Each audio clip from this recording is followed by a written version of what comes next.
Que Dios me les bendiga a todos ustedes, mis amados hermanos y hermanas.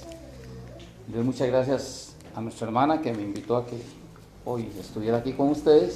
Y me gozo mucho de encontrarme con el hermano Carlos Acevedo, que lo conocí allá en Desamparados.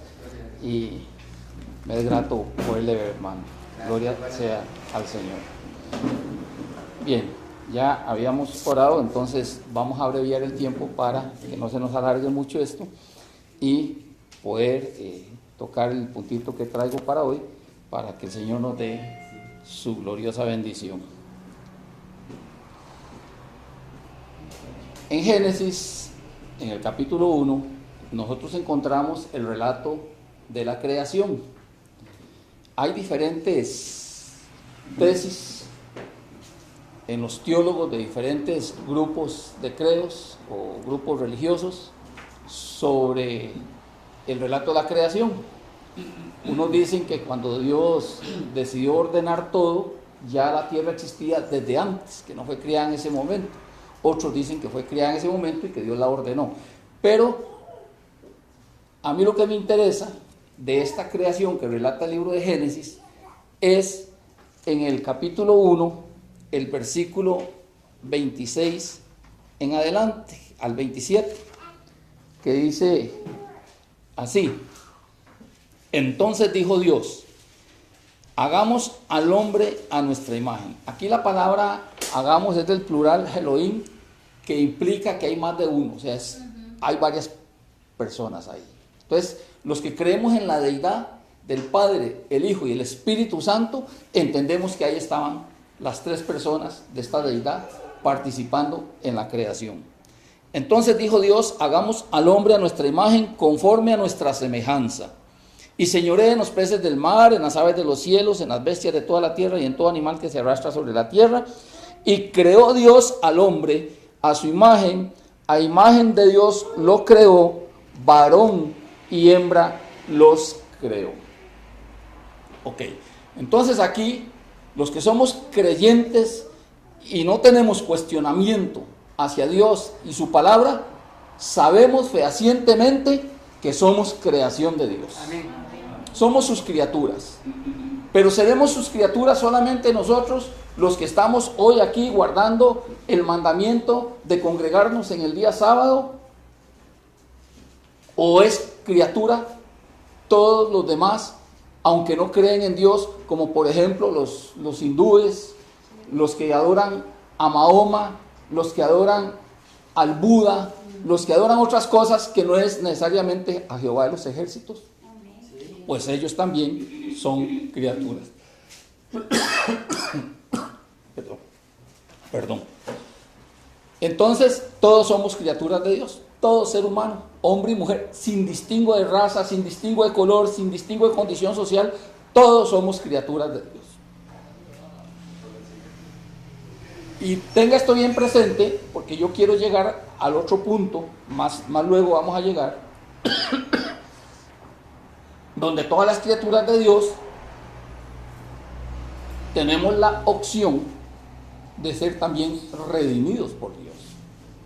Porque lo que vamos a ver en esta mañana, en una forma rápida, es que todo ser humano es criatura de Dios, pero no todo ser humano es hijo de Dios, sino solamente aquellos que han aceptado la gracia de Jesucristo, que entienden, o hemos entendido que hemos sido pecadores y que solamente por la sangre de Jesucristo, por medio de su sacrificio vicario en la cruz del Calvario, obtenemos perdón y por gracia somos salvos. Amén. Gracias, hermana. Dentro de esto me interesa entonces ahora que vayamos al capítulo 2, ahí en Génesis, capítulo 2, versículo 16. Y mandó Jehová Dios al hombre diciendo, de todo árbol del huerto podrás comer. Vayamos entendiendo, ¿qué le dice Dios al hombre? De todo árbol del huerto podrás comer, pero hace una excepción. Versículo 17. Mas del árbol de la ciencia, del bien y del mal, no comerás, porque el día que de él comieres, ciertamente morirás. Entonces, vamos ordenando la idea. El hombre es creado por Dios, Dios le dice al hombre, de todos los árboles que hay en el huerto, ustedes pueden comer, con excepción de uno, del árbol del conocimiento, de la ciencia, del bien y del mal, de él no coman. Porque el día que usted o la mujer coman de ese árbol, ciertamente morirán. Entonces viene Dios y hace la creación en 6 días de 24 horas, yo lo creo así, porque cada relato nos dice que fue la tarde y la mañana el día primero, fue la tarde y la mañana el día segundo, y así hasta llegar al 6º día, fue la tarde y la mañana el día 6. Eso usted lo encuentra en el capítulo 1, esa mención de esa manera. Por eso es que nosotros guardamos el sábado a partir de la puesta del sol, porque Dios consideró primero la parte oscura del día y posteriormente en la segunda parte del día es la parte clara del día. Nosotros hoy estamos viviendo la segunda parte del día. Ya en la primera parte, que fue la oscuridad, la noche, ya dormimos y descansamos y estamos en la segunda parte del día. Y por eso el Señor estableció que el día va de puesta del sol a la otra puesta del sol. Hoy a las 5:17, 5:30 por ahí, se pone el sol y termina el sábado. Para nosotros, bíblicamente, inicia el domingo a esa hora. Para el resto de religiones que creen en el calendario gregoriano, inicia hasta la medianoche porque hicieron el cambio del tiempo de Dios. Dice la profecía en Daniel 7:27 que el hijo de perdición cambiaría los tiempos y la ley de Dios. Y el tiempo de Dios inicia con la puesta del sol, pero con el calendario gregoriano corrieron el tiempo y dispusieron que el día va a empezar a la medianoche y no en la puesta del sol. Entonces ahí hay un corrimiento de horas en lo que Dios estableció y en lo que establece el hombre. Pero entonces, ¿qué sucedió? Que Adán y Eva estaban ahí, mis hermanos, y ellos fueron obedientes. No se nos dice en la Biblia cuánto tiempo. La Biblia, Dios no se ha preocupado por dar ciertos detalles. Adán y Eva pudieron estar ahí una semana, como pudieron estar millones de años en obediencia. Eso no lo sabemos. Lo importante es que Dios en el relato nos dice cómo es que ellos desobedecieron, cómo fue la caída del hombre. Capítulo 3 del libro de Génesis dice lo siguiente: pero la serpiente era astuta, más que todos los animales del campo que Jehová Dios había hecho, la cual dijo a la mujer: con que Dios os ha dicho, no comáis de todo árbol del huerto. ¿Qué leímos en Génesis 2, 17, 16 y 17? Que Dios le dijo a ellos, a Adán y a Eva, que podían comer de todo árbol menos de uno. La excepción era la prueba para ver su obediencia, su fidelidad a Dios, como se habló ahora en la cartilla, esa fidelidad que Dios tiene con nosotros, pero que Él espera que nosotros también la tengamos con Él. O sea, tiene que ser algo recíproco. Él nos ama, nosotros lo amamos. Él nos cumple, que nosotros también le cumplamos. Eso es lo que Dios espera de nosotros. Y entonces viene la serpiente, que dicho sea de paso, la serpiente personifica aquí a Satanás. Segunda de Corintios 4:4, voy a leérselos un momentito antes de terminar el relato aquí en Génesis. Segunda de Corintios 4:4 habla así de la serpiente.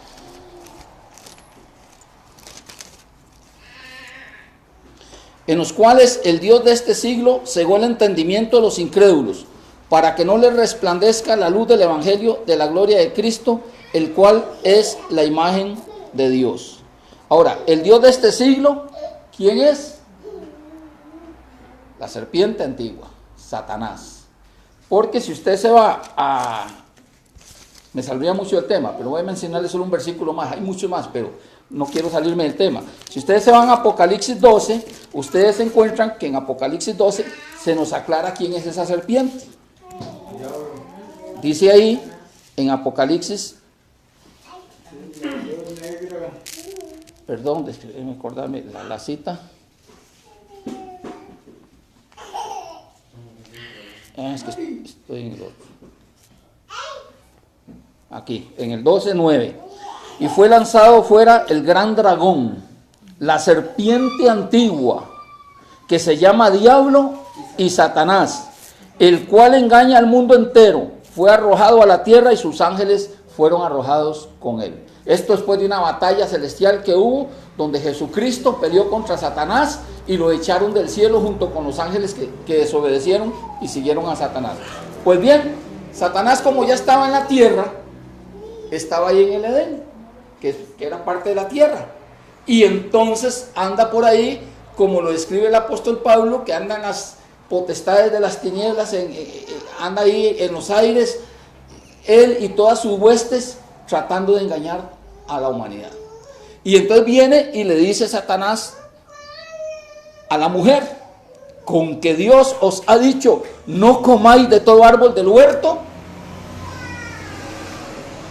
Vea que Satanás le está diciendo, Dios les ha dicho a ustedes, no coman de todo árbol del huerto. No les hace la sección como dice en Génesis 2, sino que incluye hasta el árbol de la ciencia del bien y del mal. ¿Por qué razón es importante que entendamos esto? Para que entendamos por qué hay tantas religiones. ¿Por qué hay tantas religiones? Hermanos, hay muchas religiones, y las religiones, por lo menos en el ámbito que se llaman cristianos, del cristianismo, tienen un poquito la verdad. Todos tienen un poquito la verdad, pero también tienen lo que no es la verdad, lo que es el error. Y por eso hay tantos que creen en Jesucristo, dicen creerle, pero no le obedecen. Que dicen conocer a Dios, pero no le obedecen. Porque Satanás es precisamente el que engaña, como ya leímos, que es el que engaña a toda la humanidad, a todo el mundo entero.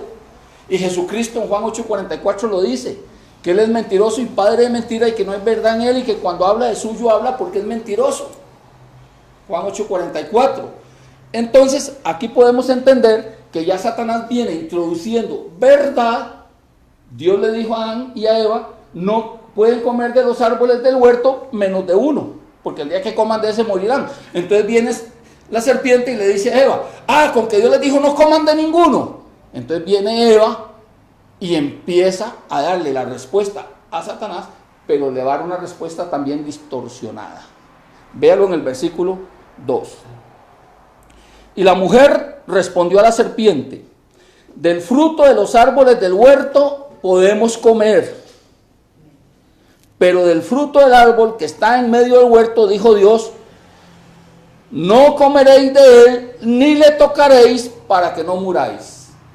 Por lo menos yo, viéndolo literalmente como está escrito aquí, encuentro que esa frase, ni le tocaréis, no está ya en el capítulo 2. Porque vea lo que le dice Dios a Adán y a Eva. De todo árbol del huerto podrás comer, versículo 17, capítulo 2, mas del árbol de la ciencia del bien y del mal no comerás, porque de él, el día que de él comieres, ciertamente morirás. ¿Cuál era la petición de Dios, el mandamiento de Dios? Que no lo comieran, pero en ningún momento dice ahí, no lo toquen. Y qué interesante ahora cuando el hermano Carlos hacía el repaso de la cartilla y explicaba que nosotros no debemos vivir como cristianos en una burbuja, aislados de la sociedad, aislados del mundo cultural en que vivimos. Dios no nos está mandando a eso.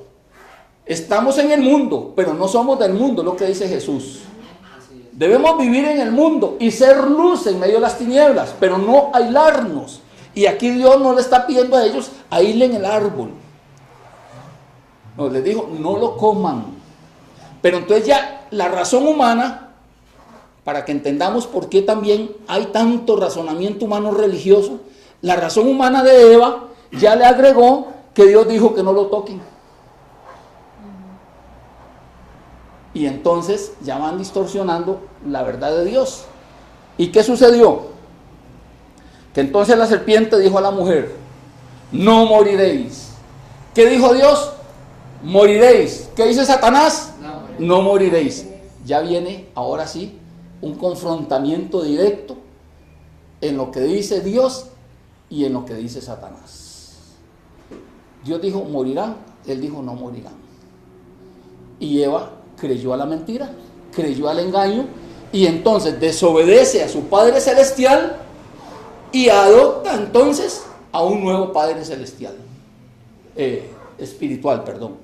Adopta un nuevo padre espiritual, porque cuando Eva decide desobedecerle a Dios, que es su padre espiritual, y le cree a Satanás, entonces le está diciendo a Dios: no te quiero más como mi padre, ahora voy a creer lo que este me dice. Y entonces dice que ya creyéndole a la mentira de Satanás, ve al árbol y lo ve, un árbol, el fruto delicioso, codiciable, apetitoso, y dice, porque Satanás le dijo: no moriréis, sino que sabe Dios que el día que comáis de él, serán abiertos vuestros ojos y seréis como Dios, sabiendo el bien y el mal. Entonces vean ustedes cómo se usa una mezcla de verdad con mentira para seducir al engaño. Porque era cierto, iban a ser conocedores del bien y del mal, porque usted y yo sabemos qué es malo y qué es bueno, porque ya eso nos los heredó Eva y posteriormente Adán cuando desobedecieron. Y entonces ya nosotros conocemos lo que es bien y mal. Pero ¿qué sucede? Que lo que dijo Satanás, que no morirían, esa parte sabemos que sí se muere. Entonces aquí hay dos clases de muerte: la muerte física y la muerte espiritual. Adán y Eva no cayeron muertos inmediatamente cuando desobedecieron, pero espiritualmente murieron. Ahora, consecuencia de la desobediencia, del pecado, es que vendría la muerte física también. Pero Dios proveyó un remedio, proveyó un plan de rescate, un plan de salvación. Y entonces Dios ahí mismo otorgó al hombre la oportunidad de ser redimido.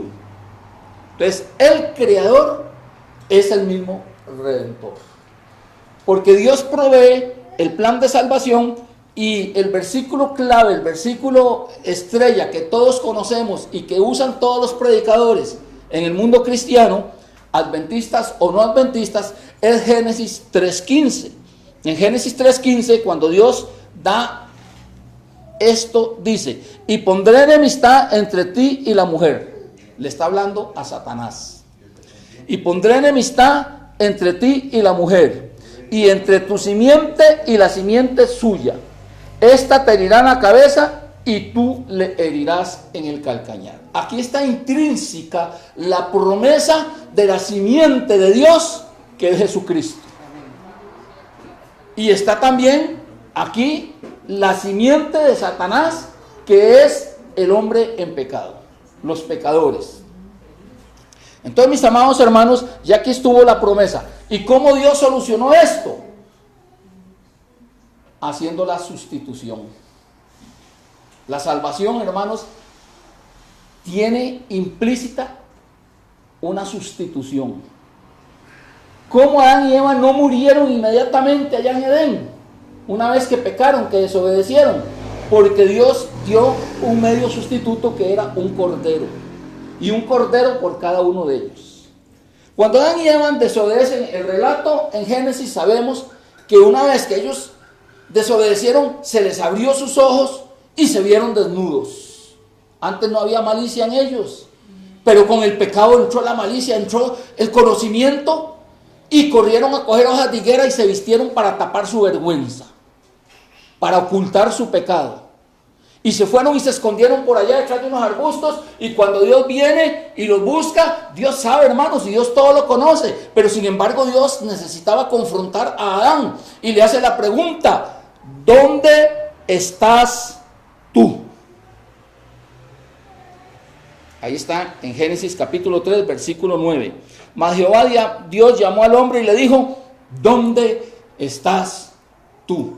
¿No sabía Dios dónde estaba Adán? Claro que lo sabía. Si para Dios no hay secreto. Lo que pasa es que Él necesita confrontar para que podamos entender. Y entonces lo confronta y le dice: Adán, ¿dónde estás tú? Y empiezan las excusas. Y Adán empieza a culpar a la mujer, y no solo quiere culpar a la mujer, también quiere echarle culpas a Dios, porque le dice: la mujer que tú me diste por compañera. O sea, está culpando a la mujer y de alguna forma está tratando de culpar a Dios, que por haberle dado a la compañera había caído en ese pecado de desobediencia. Y la mujer, ¿qué hizo? que entonces le echa la culpa a la serpiente. O sea, en vez de reconocer, si Adán, hermanos, hubiera sido humilde y le dice: Señor, te he desobedecido, perdóname. Señor, no sé qué me pasó, pero te fallé. Pero no hubo humillación delante de su Padre Celestial, sino que lo que hubo fue orgullo y decir: yo no soy culpable, la mujer que tú me diste me engañó, me sedujo, me llevó a esto. Y la mujer igual, tampoco fue humilde en reconocer su error y pedir perdón y humillarse delante de la presencia de Dios, sino: no, la serpiente me dijo que no moriría y yo comí. O sea, empezaron las excusas. Y hoy en día la humanidad está igual, buscando cuanta excusa quieren para no humillarse delante de la presencia de Dios y para no obedecer a los mandamientos de Dios. Y entonces se da una excusa y se da otra excusa, y es como dice el apóstol Pablo: huecas sutilezas, palabras vanas, filosofías, que, hermanos, están llevando a gran cantidad, dizque de cristianos, a la perdición eterna, lamentablemente. Porque no le quieren creer a Dios en su palabra y están creyéndole a un dogma religioso, a un credo religioso, a un mandamiento religioso, pisoteando lo que ya está establecido. Lo que escrito está. Y lo que está escrito, y ni usted, ni yo, ni nadie lo va a variar. Y un día, todo hombre y toda mujer tendrá que dar cuentas al Creador en el momento que lo confronte en un juicio final, para poder decirle: Dios, ¿por qué razón se pierden, se condenan y serán eliminados para siempre? Pues bien, yo estoy aquí en Génesis. Quiero llevarles un momento a Eclesiastés. Ustedes conocen el relato bien de la creación y saben, hermanos y hermanas, que entonces la consecuencia fue muerte espiritual y muerte física. Que la muerte física no fue inmediata, sino que se dio años después. Para Adán fueron 930 años después. Para Eva no se nos dice a qué edad murió. Para nosotros, los que ya vivimos hoy en día, es un promedio de vida entre 70 y 80 años. Unos viven un poquito más, otros viven menos, pero por ahí anda. Porque la muerte física es inevitable. Pero hay una esperanza en cuanto a la muerte espiritual.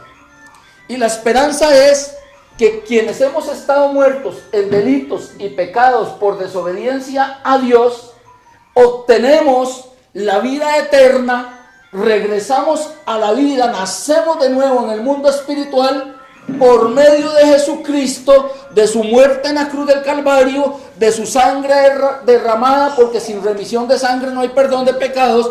Y entonces ahí vemos otra vez la sustitución. La sustitución para Adán y Eva inicialmente fue un animal, un cordero. Para el Antiguo Testamento, que creían por fe en la promesa de un Mesías prometido, la sustitución inicialmente la representaba aquel corderito que mataban. Pero ellos estaban bajo la gracia también, porque miraban hacia el futuro al Mesías prometido. Hoy nosotros no matamos un animal en el nuevo pacto. En el viejo pacto se mataba el animalito que era tipo de Cristo. La iglesia del Antiguo Testamento, su fe y su salvación por gracia era que lo mostraban sacrificando el animalito, y el sacerdote oraba sobre el animalito, transmitía el pecado de los pecadores y obtenían perdón por gracia. Nosotros hoy también somos salvos por gracia, pero mirando hacia el pasado. Miramos hacia la cruz donde Cristo dio su vida en el Calvario por usted y por mí, porque Él es el Cordero perfecto de Dios que quita el pecado del mundo. Y sin Cristo no hay salvación, porque no hay otro nombre dado a los hombres bajo el cielo sobre el cual podamos ser salvos. Y Él dijo: yo soy el camino, yo soy la verdad, yo soy la vida, y nadie viene al Padre sino por mí, en Juan capítulo 14 versículo 6. Entonces, mis amados hermanos, nosotros somos salvos por gracia mirando hacia el pasado. ¿Por qué tenemos que ver hacia el pasado? Porque Cristo cumplió en la cruz el sacrificio, la muerte que le tocaba a usted y que me tocaba a mí. Cristo nos sustituyó y Él cargó con esa muerte eterna. Y entonces al Él morir por usted y por mí, nos trae nuevamente a la vida y ahora tenemos la esperanza de vida eterna en Cristo Jesús porque Él ya pagó el precio. ¿Y qué sucede? Que Satanás le dijo a Eva, no moriréis. Y hoy en día las religiones que se dicen cristianas, en su gran mayoría, casi todas, creen que cuando la persona muere físicamente, sigue viva espiritualmente. Y entonces a uno nos mandan a un lugar, si es niño, sin bautizarlo, llaman a un lugar que le llaman el limbo, con L, ¿verdad? L-I-M-B-O, limbo, no es imbo. Imbo es la institución que da vivienda aquí en Costa Rica. El limbo. Pero si es una persona que ya había sido bautizada en la religión tradicional, entonces no la mandan a un lugar que se llama el limbo, sino que la mandan a otro lugar que se llama el purgatorio. Y la palabra lo dice, para purgar penas. O sea, van a ir a un proceso de sufrimiento para sacarlos luego de ahí y pasarlos al cielo. Eso es lo que cree la religión que se dice cristiana, pero que abrazó todas estas creencias paganas y hizo la mezcla. Por eso el cristianismo a nivel general en el mundo es una mezcla de la verdad que está en la Biblia con un montón de mezcla de la mentira que se trajo el paganismo que se inició allá en Babilonia. Por eso Dios, cuando hace la visión de Daniel, que estamos estudiando este mes, al profeta Daniel, empieza a contarle al hombre cómo va a concluir todo esto arrancando del imperio de Babilonia. Hay otros imperios anteriores. Estuvo el egipcio, donde estuvieron los israelitas cautivos en esclavitud por 430 años. Estuvieron los fenicios, los sumerios y muchos otros imperios, pero a Dios le interesó destacar de Babilonia para acá. ¿Por qué? Por la influencia que tiene toda esa enseñanza pagana babilónica sobre el cristianismo. Hasta hoy en día todavía está esa influencia y está esa mezcla, donde las religiones enseñan muchas cosas que son de la Biblia, pero a la par enseñan muchas cosas que no son de la Biblia. Y la gente está creyendo que esas otras cosas se las han repetido tantas veces que terminan creyendo que es la verdad. Como dice el refrán, repite tantas veces una mentira hasta que se crea que es la verdad. Y dice en Eclesiastés, en el capítulo 9, versículo 5, porque los que viven saben que han de morir, pero los muertos nada saben ni tienen más paga, porque su memoria es puesta en olvido. Eso dice la palabra de Dios, los muertos nada saben, no tienen memoria, hermanos.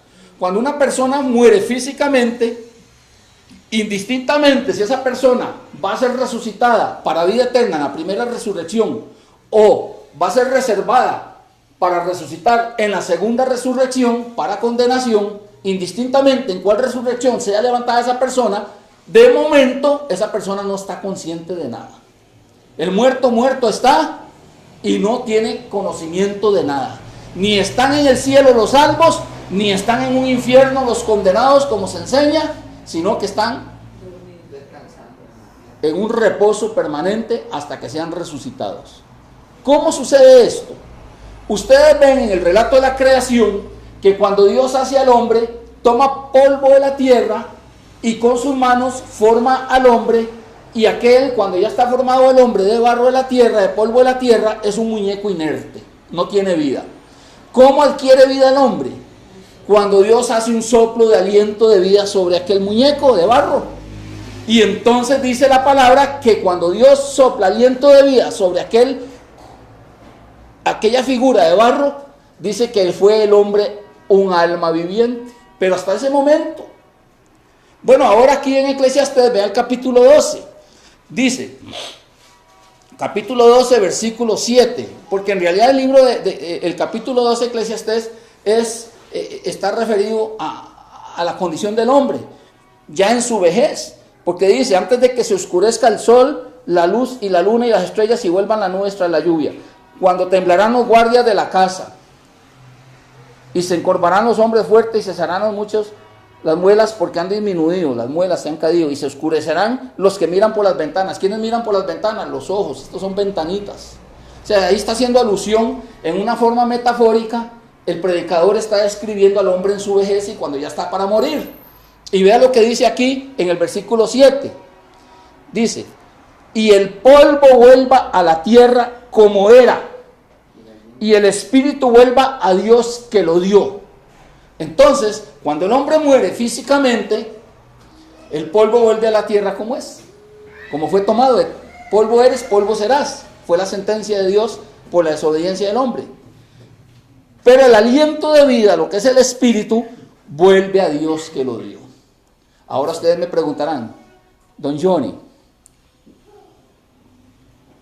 pero si una persona muere en pecado, el aliento de esa persona, el espíritu de esa persona vuelve a Dios. Yo les tengo que decir que sí. Porque lo que está volviendo es ese aliento de vida. No es la persona en sí, sino el aliento de vida. El polvo vuelve al polvo, se lo comen los gusanos y el aliento de vida regresa a Dios. O sea, se desintegra el hombre, deja de existir. Por eso nada sabe, por eso nada siente. Entonces, ese argumento que ha vendido Satanás de que de los muertos, después de morir físicamente, siguen vivos en un mundo espiritual y que incluso les rezan a muertos y que los muertos intervienen y van donde medios, personas que les llamamos medium, para hablar con muertos. Eso no están hablando con personas, están hablando con demonios. Son los demonios. Y ahora que el hermano hablaba de las fiestas y de la carne ofrecida a los ídolos, y mucha gente hoy en día se confunde, porque como decía la hermana, en esos turnos que se hacen para las fiestas patronales, para el santo tal o para la santa tal, es carne ofrecida a la idolatría. ¿Y qué dice el apóstol Pablo? Que detrás de cada ídolo que se esconde un demonio. Léanlo en Corintios. Dice, porque lo que los gentiles sacrifican a los muertos, dice, en realidad a quien lo están sacrificando es a un demonio que se esconde detrás del muerto. Eso dice en 1 Corintios. Entonces, ¿qué sucede, mis amados hermanos? Que Dios hace al hombre con un propósito, que viva eternamente. Satanás interviene con otro propósito, que el hombre muera eternamente. O sea, el enemigo de Dios, en esa lucha del bien y el mal, ese gran conflicto, Dios quiere darle la vida al ser humano y Satanás quiere quitarle la vida. Entonces, todo lo que vemos hoy en día, las consecuencias de la desobediencia, es por culpa de Satanás, pero también del hombre, porque desobedeció a Dios y obedeció a Satanás. ¿Por qué toda esta explicación? Para que lleguemos a lo que fue la lectura bíblica.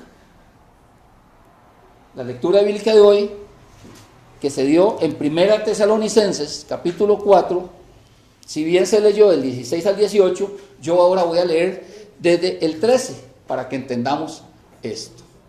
Hermanos, porque esto es muy importante que lo entendamos.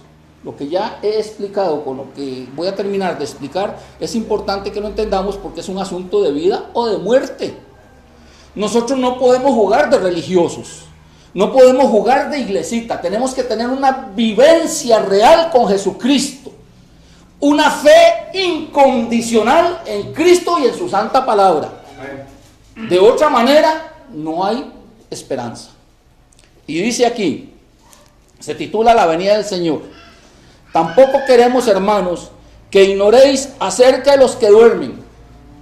¿Ven por qué llevé un momentito la explicación de esto de la muerte? Y el que los muertos nada saben y que el polvo volvió a la tierra y el espíritu volvió a Dios que lo dio. Porque aquí para poder entender cuál es la condición de los que duermen. No quiero que ignoren acerca de los que duermen, para que no os entristezcáis como los otros que no tienen esperanza. Entonces vemos que hay dos grupos. Ambos grupos duermen. El pecador duerme en la muerte y el salvo también duerme en la muerte física. Ambos están durmiendo. Pero vea la diferencia. Porque si creemos que Jesús murió y resucitó, así también traerá Dios con Jesús a los que durmieron en él. O sea, a los cristianos sinceros, obedientes, que se guardaron en santidad y que por circunstancias les tocó morir físicamente, a esos dice que durmieron en Cristo. Están durmiendo, no están sufriendo ni están gozando en este momento. ¿Por qué? Porque están sencillamente como en un sueño permanente, temporal, hasta que Cristo venga y resucite a su iglesia. Entonces, que durmieron en él. Por lo cual os decimos esto en palabra del Señor. Y aquí, entonces ahora Pablo, lleno del Espíritu Santo, nos va a aclarar sobre la condición de lo que sucede con los muertos en Cristo, que van a ser resucitados, y con lo que sucede con nosotros los que estemos vivos cuando Cristo venga. Yo tengo la esperanza de que Cristo venga antes de que yo me muera. Pero si tengo que morir físicamente, también muero con la esperanza de que voy a ser resucitado. Y entonces, si yo me muero y ustedes están vivos cuando Cristo viene, sepan que yo llego primero a las nubes con Cristo, porque ustedes no se me van a adelantar, porque aquí lo dice. Aquí lo dice. ¿Ah? Dice que no se antecede. Véanlo. Porque si creemos que Jesús murió y resucitó, así también traerá Dios con Jesús a los que durmieron en él. Por lo cual os decimos esto en palabra del Señor, no palabra de Pablo. Pablo escribió esto, pero inspirado por el Espíritu Santo, y era del Señor, en palabra del Señor, que nosotros que vivimos, que habremos quedado hasta la venida del Señor, no precederemos a los que durmieron. ¿Entendemos la palabra? Los muertos en Cristo van a resucitar primero, y detrás vamos los que estemos vivos. Entonces, ¿quiénes van a llegar primero? Eso es cuestión de segundos, hermano. No es que tampoco los muertos en Cristo van a llegar allá a las nubes a encontrarse con Cristo y que media hora después vamos a llegar nosotros, los que estemos vivos. No, es casi instantáneo. Pero primero van a llegar los muertos que salen de las tumbas. Y detrásito, en cuestiones podemos decir fracciones de segundo, vamos nosotros, pero no nos vamos a adelantar a los muertos en Cristo. No precederemos a los que durmieron. Dice el 16, porque el Señor mismo, con voz de mando, a ver, una voz se escucha, ¿ustedes me están oyendo? Amén. Ok, con voz de mando. La venida de Cristo no va a ser un secreto, no va a ser a escondidas.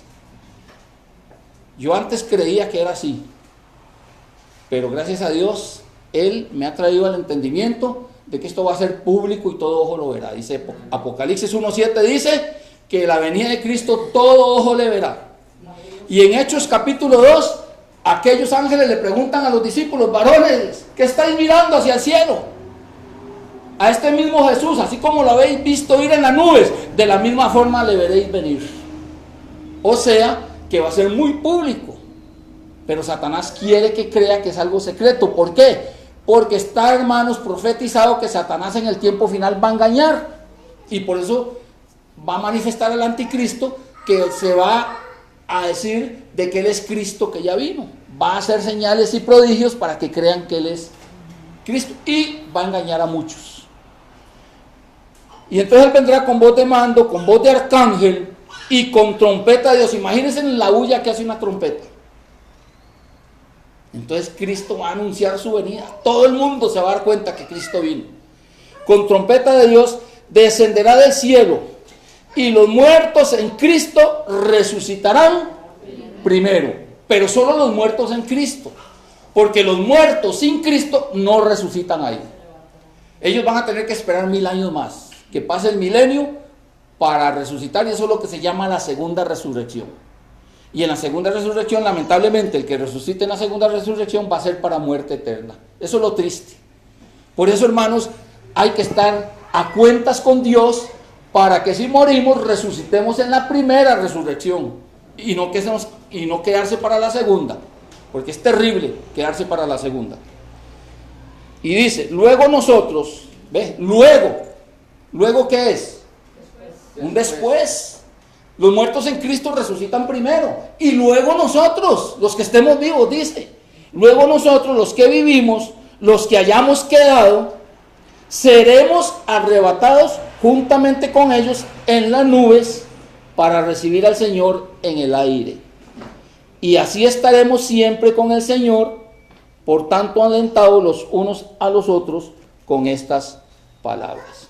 Y vea qué bonito lo que dice Apocalipsis 21:3 sobre eso. 21:3 de Apocalipsis dice así: y oí una gran voz del cielo que decía: he aquí el tabernáculo de Dios con los hombres, y Él morará con ellos, y ellos serán su pueblo, y Dios mismo estará con ellos como su Dios. ¿Cuándo va a suceder esto? ¿Qué dice el versículo 1? Veamos el versículo 1 del capítulo 21 de Apocalipsis. Dice ahí, el 1: vi un cielo nuevo y una tierra nueva, porque el primer cielo y la primer tierra pasaron, y el mar ya no existía más. Versículo 2: y yo, Juan, vi la santa ciudad, la nueva Jerusalén, descender del cielo de Dios, dispuesta como una esposa ataviada para su marido. Y oí una gran voz del cielo que decía: he aquí el tabernáculo de Dios con los hombres, y Él morará con ellos, y ellos serán su pueblo, y Dios mismo estará con ellos como su Dios. Entonces, mis amados hermanos, vean qué linda esperanza tenemos nosotros, que Cristo va a venir, y que Cristo, cuando venga, nos va a llevar al cielo, y vamos a estar en el cielo 1000 años. Vamos a conocer esa morada celestial. Juan 14:1 en adelante, Jesucristo dijo: no se turbe vuestro corazón, creéis en Dios, creed también en mí. En la casa de mi Padre muchas moradas hay. Voy pues a preparar lugar, ¿para quién? Para nosotros, hermanos. Y Él dijo: y luego volveré, dice, y nos llevará para que donde Él está, nosotros también estemos. Y vamos a ir al cielo y vamos a conocer esas moradas celestiales, y vamos a estar allá 1000 años. Después de 1000 años, la nueva Jerusalén, no hecha por mano de hombres, sino hecha por Dios mismo que está allá en el cielo, va a ser traída y colocada en la tierra. Pero va a ser una tierra ya restaurada, regenerada. Porque lo que sucedió al principio va a suceder al final. Así como Dios en Génesis 1 nos relata cómo Dios a una tierra desordenada y vacía la ordenó y la arregló y hizo todo bello y perfecto, viene Satanás y destruye, y viene el hombre y destruye con su pecado. Pero entonces, al tiempo final, al puro final, que está muy pronto para que suceda, dice que Dios restaura una nueva tierra, un cielo nuevo, una tierra nueva, porque el primer cielo y la primera tierra pasaron y dejaron de existir. Y dice que trae la nueva Jerusalén, esta ciudad santa, desde el cielo, y la coloca en la tierra, allá en el monte, en el Medio Oriente, donde Dios siempre ha elegido como la tierra prometida y sagrada. Y hermanos, ahí va a estar usted y va a estar yo si somos fieles al Señor. Amén. Y Cristo dice que va a estar ahí como nuestro Dios día y noche. Él va a ser nuestro sol que nos alumbre. Él va a ser nuestro Dios. No tendremos ya nada de enfermedades. Va a ser algo perfecto, sin odio, sin rencores, sin enfermedades, sin hambre, sin cansancio, sin sudor, porque todo va a ser restaurado como fue planeado desde que Dios hizo el Edén allá al principio en la creación. Es una restauración total. Y entonces, mis amados hermanos, usted y yo abrigamos esa esperanza. Pero hay algo que yo quiero que ustedes vean, 1 Corintios, y con esto ya termino. 1 Corintios, capítulo 15, versículos 51 al 53, porque está estrechamente relacionado. 1 Corintios 15, 51 al 53.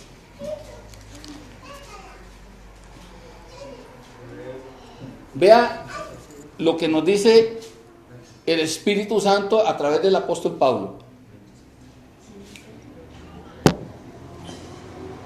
¿Lo tienen? 1 Corintios 15, 51 al 53 dice de la siguiente manera: he aquí os digo un misterio, no todos dormiremos. ¿Qué dice en 1 Tesalonicenses? Que los que habremos quedado seremos arrebatados juntamente con los que resucitan primero. Porque hay dos resurrecciones: la de los salvos, la primera resurrección, La de los que no se salvan, que se quedan para la segunda resurrección. Entonces los que resucitan primero son los salvos. Y nosotros, los que estemos con vida en ese momento, seremos arrebatados juntamente con ellos a encontrarnos con el Señor en las nubes. Porque ya Cristo no va a venir como un niño, no va a venir como mortal a pisar una tierra contaminada, sino que va a venir como Rey de gloria, como poderoso, pero se va a quedar en las nubes, no va a venir a tocar la contaminación de esta tierra. Entonces, como Él no va a tocar esta tierra contaminada, nos va a levantar y nos va a llevar al encuentro con Él en las nubes, y de ahí, hermanos, un viaje precioso. Vamos a pasar por las galaxias, usted va a poder ver todo el universo donde pasemos para llegar a ese cielo precioso. Hermanos, lindo, vale la pena serle fiel al Señor. Amén.